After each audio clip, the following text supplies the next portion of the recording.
Hey, welcome to John Makes Beats, where John makes beats. I'm your host, Greg, and today we're going to make a beat on the Elektron Octatrack. This is a hardware sampler, and we're going to make a beat.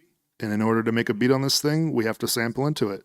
Luckily, I've already done that before we started filming. I have a couple things that I brought in here. Let's listen to that real quick.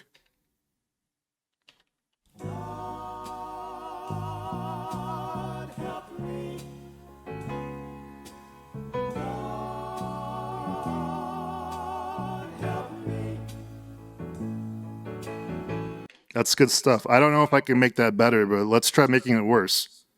We have some chords. Let's trim the start of that.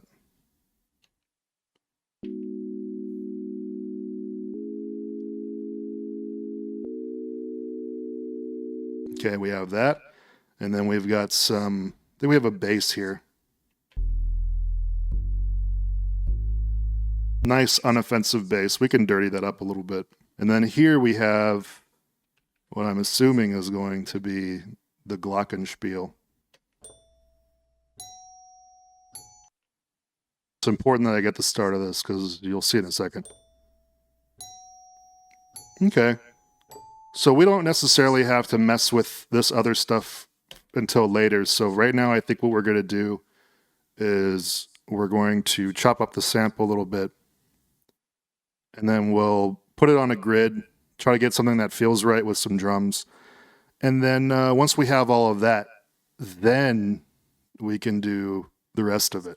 Because those are all supporting players. So we'll incorporate that in later. So we're going to slice that sample. So the way we do this is now we're in slice mode. You see how I keep doing this? This is not me turning up the volume of the sample or turning it down. That's not what's happening. This is actually a magnifying glass. It lets me see the waveform a bit more. It doesn't really help me so much here because there's not a lot of transient, but on something like the glockenspiel, you know, the transients are very obvious, and if you were to have the sample like that, you wouldn't know where something starts or ends. The way I slice samples is pretty granular. I don't get too crazy with it.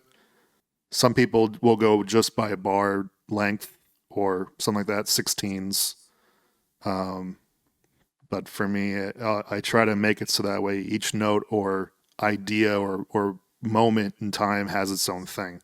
That way I can rebuild it in a way that makes sense to me, and I won't feel like I have to, you know, destroy the original intent and emotion of it too much. So like I would get that until the hi-hat. You see that? And you notice that if I don't hold this button down and I move this around, that square in the middle disappears sometimes. What that square represents is a zero crossing. If you're familiar with amplitude in audio, zero crossing is when the sound goes right to the zero amplitude. And what that does is that makes sure that if you were to start or stop a playback of a sample at that point, you wouldn't be playing the sound from mid-wave form. So that eliminates the click and the pop that you hear in a lot of stuff. So actually being able to hold this button down and it'll automatically go to all the zero crossings that are eligible, that really saves you a lot of time in cleaning up your shit. So we'll move on.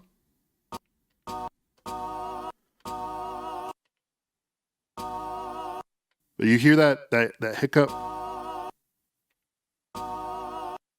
I want to minimize that as much as possible.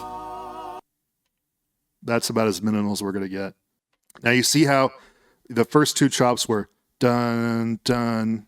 Now that there's a bass coming in at a 16th note, I want to get that by itself.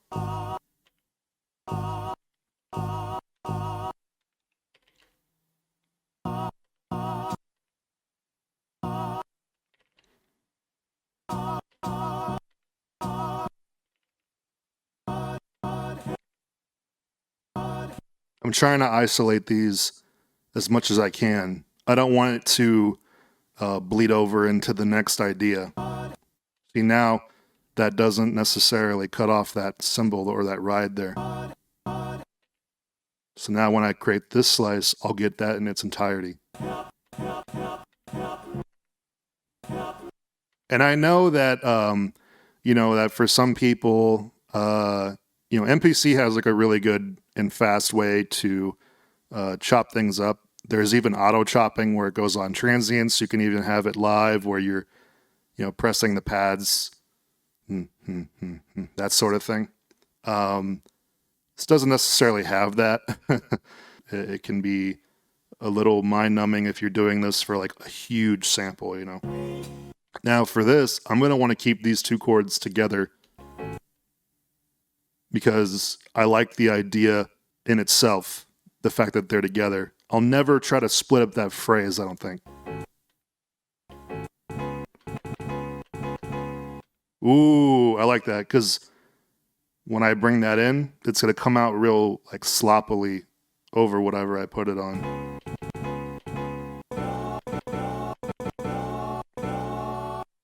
You don't want to get too precise because then you milk the, you know, the good stuff right out of the product.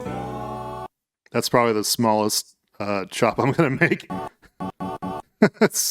I may not even use that because it's so small. If that becomes an issue later on, we'll fix it. How many slices we have? 20 so far. Ooh. I need that by itself now. See, if I were to auto chop this, I never would have heard it like that. Most of my good ideas come from this part of the process, actually. It makes you slow down and say, hey, idiot, listen to this. That shit, I want that shit. Yeah, that whole thing. That's hard. We're going to use that. We're going to use all that. This is your resource pool. This is what you work with to actually get shit done. Like this is your tool. So if you don't put in the work in order to get the granularity that you want, you're going to pay for it later when you have an idea and the way you set it up is not going to allow you to do that. You're going to have to go back and redo it. You know, you're wasting your time. So you just think, you know, you saw me do all that right now and you go, where did all that go? So there's a couple things you have to do in order to get to see your slices. You have to turn on slice mode here. And then you have to make sure that these buttons here are in the slices format. Now we have all this stuff.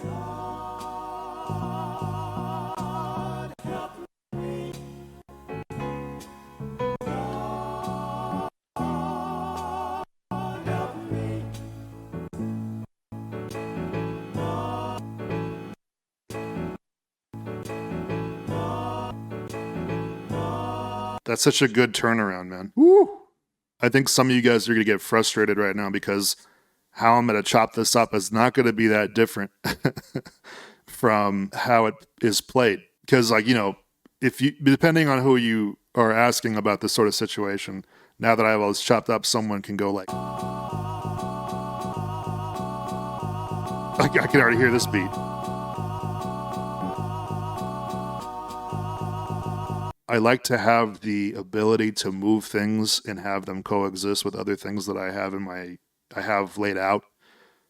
But I like to respect what I heard originally. I can very easily ruin this and just turn it into some garbage. So who am I to go, you know, I can do something better and then fuck it up completely, you know. You see this right here?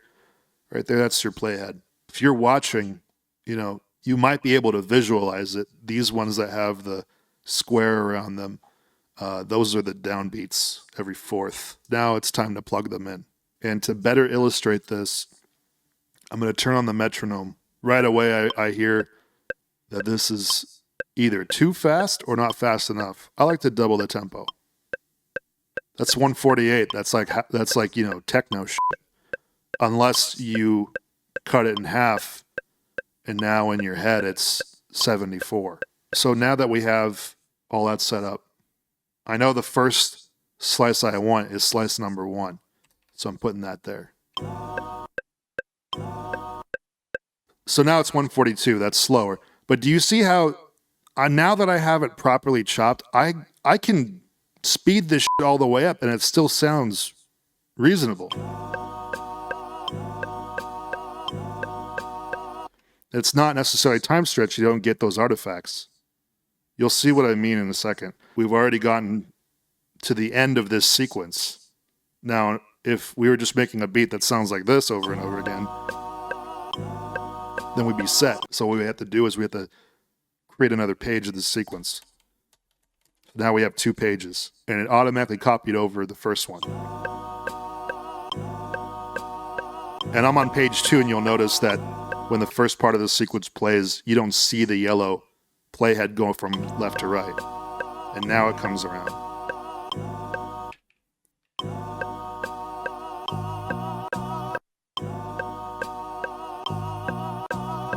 I'm realizing this needs to be faster if I want it to be in the pocket the way I want it.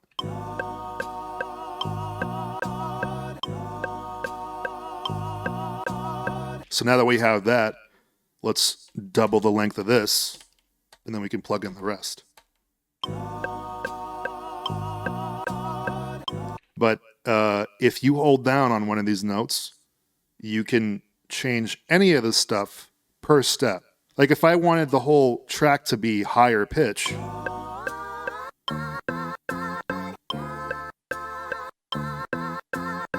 some of you might recognize that as a Quasimodo sample. But you see how all of them pitched up, right? If I just want one of them pitched up, all I got to do is hold it, and then I can turn it up in pitch, and the rest will be unaffected.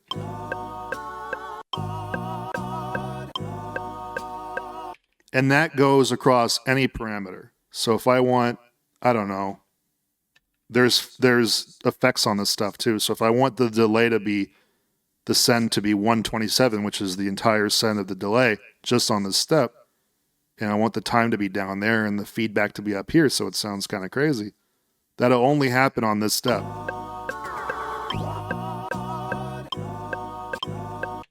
But let's undo that stuff because that's not what we want. But anyway, take that philosophy and then put it toward the sample slices menu right here, the start. You see how this one says slice 2? That one says slice 1. This one says slice 3. And they correspond with what we have here.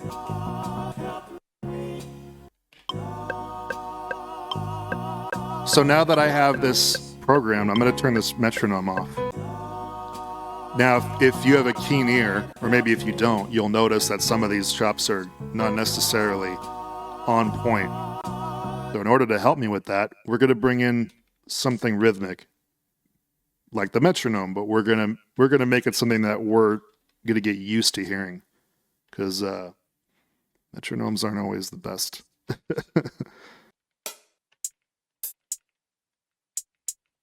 Alright, that works. So we're just gonna plug this in.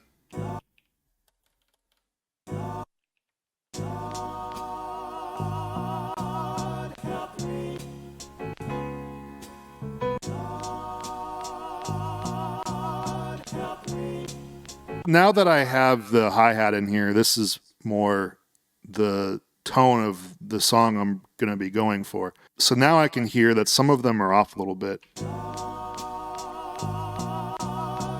Now, in order to not get thrown off by how some of the samples are not meeting the end of that sequence, there's a cool feature in here where you can actually ping-pong loop the playback of the sample. And I use this all the time. So now you're gonna all those gaps in the sampler are gonna go bye-bye.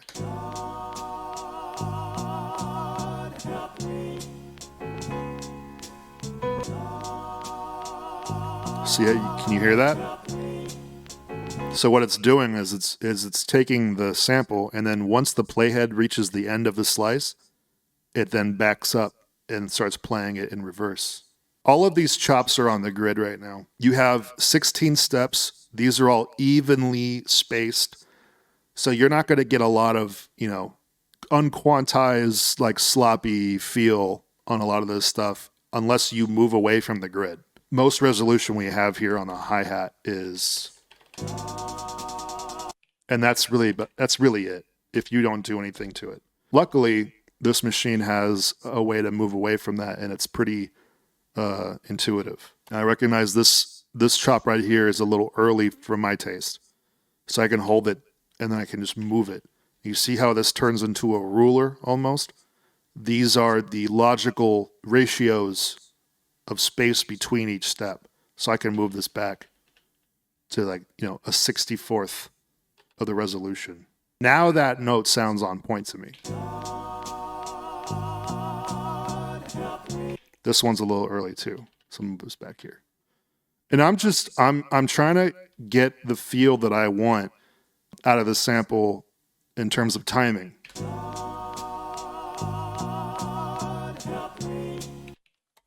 This right here is a little bit too late. That's because I put some air in front of this chop because I wanted to get the whole thing. So I'm just moving it ahead, and it won't sound too early. It'll just sound like it's on.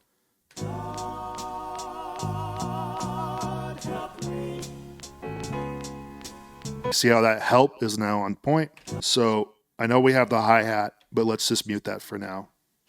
And let's bring in like a drum loop. I love drum loops. You know what? I kind of want a classic one. Downloaded this off BitTorrent back in the day. I'm just going to go through them and listen to them. These drums are just so classic, man. They always sound so good. So I'm not going to necessarily slice this because I don't want to lose the vibe of the drums. I'm just going to get the second half of this. Now, right now, I'm not going to chop it up. I'm just going to get the loop that I want. Classic. So we're going to go with that. Let's go in here and just plop it in and see what happens. That's not what we want. Here's a good opportunity to show you how time stretch works in this machine.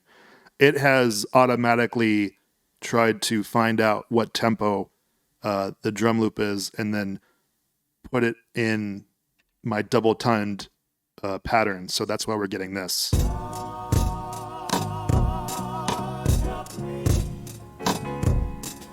So I'm going to go in there and I'm going to speed that up a little bit.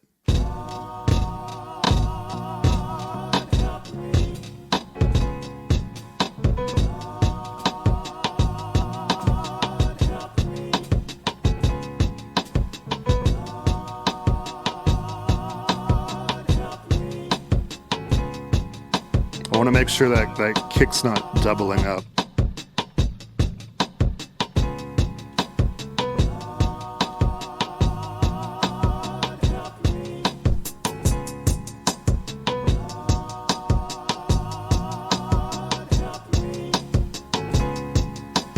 I don't think we need much other than that, man. Sometimes it just needs what it needs.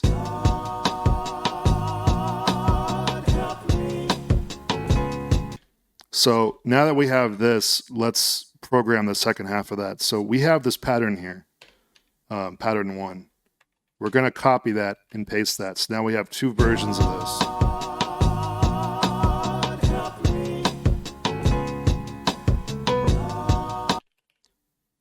So now there's that second half of it that I wanted. So we're going to program that now. The great thing about this is that now I have this original chop pattern in here, so I can just swap out the slices.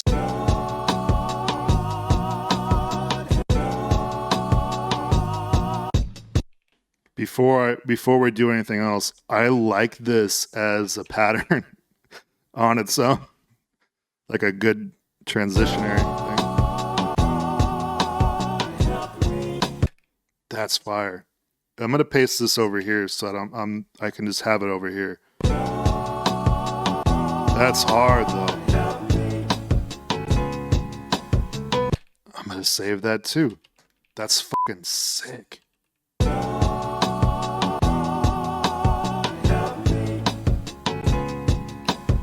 Let's actually get the pattern that I wanted to get originally.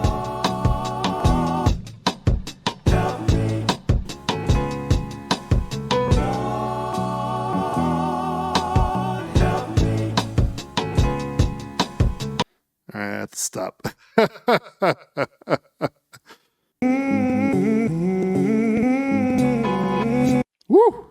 shivers, bro. Let's get some of this other stuff in here. What do I have? I have chords. I have bass. I have a glockenspiel. So let's chop some of that up. So now we have the chords here. I like a little bit of that harmonic distortion.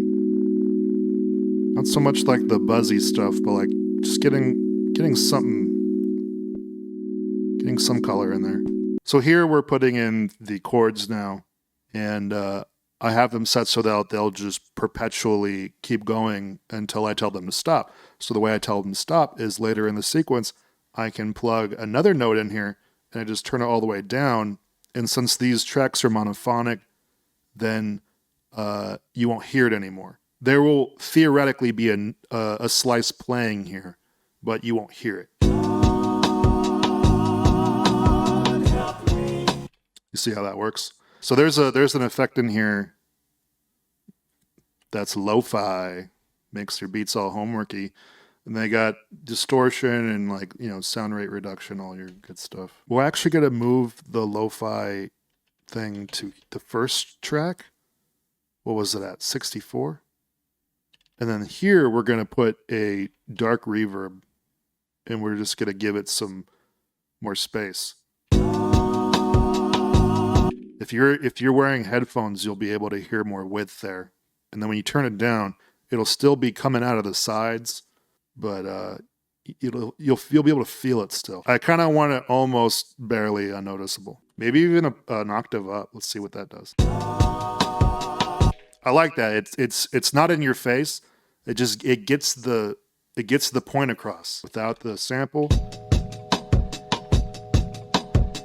Now, if I want to give this a little bit more movement, there's 3 LFOs per track, and so I can add a little bit of a wobble to the pitch, but I have to change the speed here.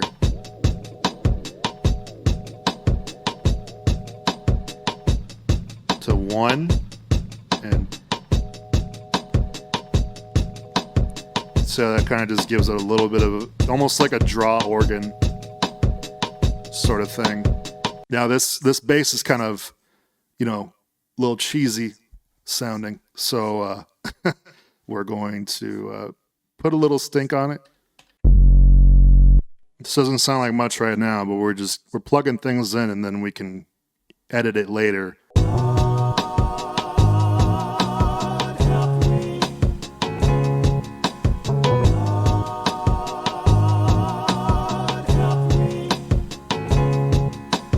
So if I bring this down, so if I cut this off here,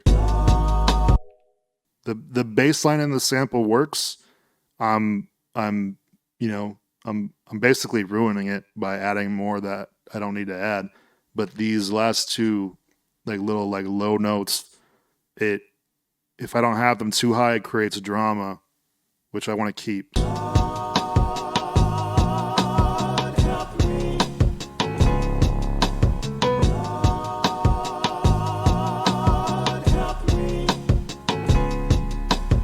Okay, I like the bass like that. That's nice. Now let's go into here, and we have the glockenspiel. So we're gonna do the same thing with this. Okay, so this one we need to take this out. We need to stop it right where that starts. All right, and now we're going to crop the selection. The slice mode, we're going to create a slice grid with 16 slices. Turn these on. Sick. Just getting a feel for like a melody that might work. I don't know, I'm just going by my ear, you know?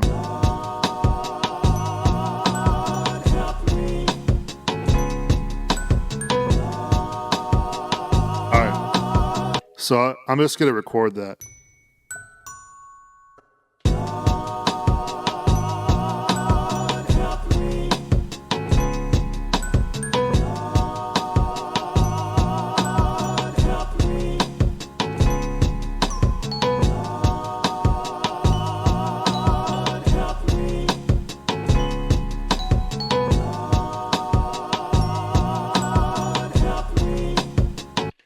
So we'll filter that out, get some of the highs out of that.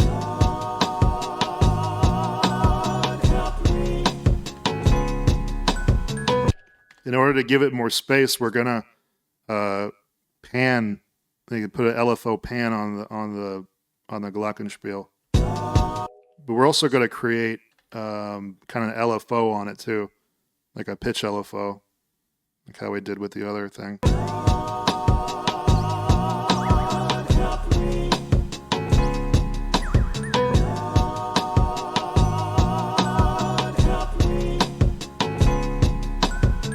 And then we're going to do a pan, like an auto pan sort of situation.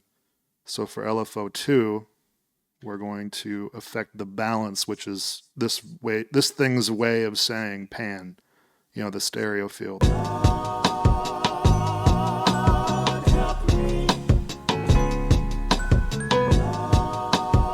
I like that.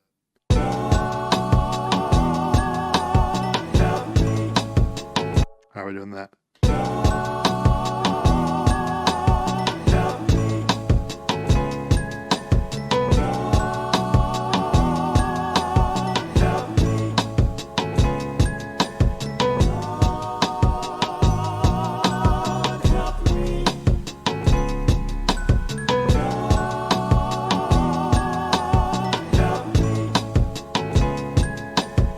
I like this as a beat. I don't know if it needs much else, guys. Let's hear this. Let's hear this in succession, and let's see where it leads us.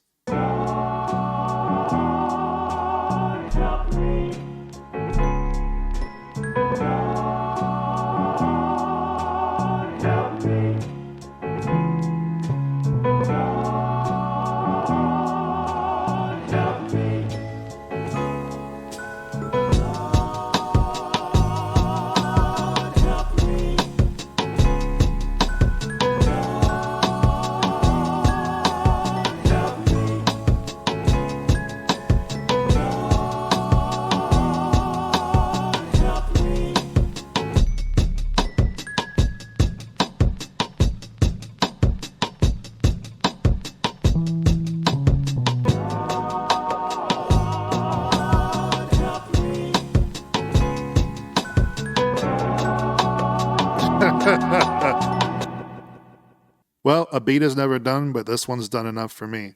Thank you for checking this out. My name is Greg. If you happen to be on Twitch, you can follow me at saturnmane. That's SATURNMANE. I film the episodes live there, so if you want to join in and be a part of that, you can. But otherwise, I'll see you at the next video. Thanks.